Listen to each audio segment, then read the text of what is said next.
kuwi. Pak mantep. Terus napa nek dalang? Heeh. Ngempet tuyuh. Heeh. Mboten dalang tok. Lho, Kula beda di penyakit anyang-anyangan nggih niku ngono ngempet tuyuh. ora ceritane piye? Ceritane Ya. kula saking Banyumas. Ya. Mriki. Ya. Lah teng pom bensin mriku. Ya. Kula mandeg. Ah. Nggih, mandeg teng pom bensin.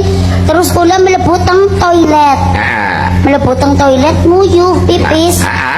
Lah kula bayar 1000 perak. Heeh. Lah mriko ngomehi sing nunggu toilet. Oh ya, grenengi. Bu, nggih, ngrenengi Bu. Bisa maca ora nggih toilet 2000 kok bayar 1000.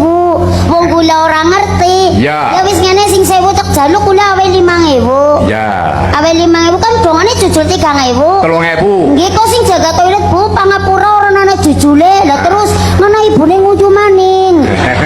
Dadi nek 3000 kula nguyu cret-cret.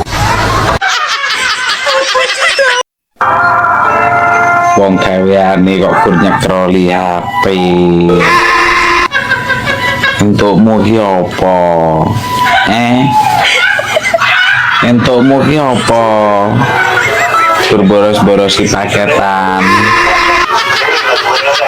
Ora dong. Turu. Ngejeti HP. HP ora loro kabeh kok mbok dijeti. Wong kowe iki usaha apa ya mesti gagal, bertani ora sukses. Lah nyapa to? Lah nandur pari ora iso panen lho. Mosok sawah 3 hektar kok nggur entuk 2 sak. Jadi cek kowe.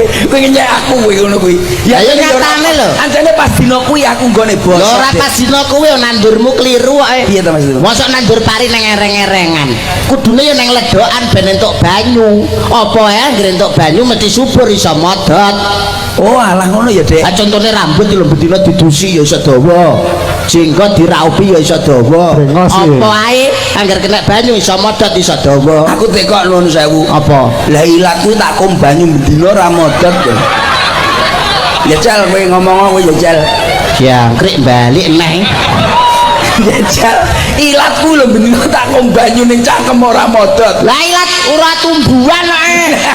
Ya, Iki sing tumbuh-tumbuhan. lah muni ngono ae.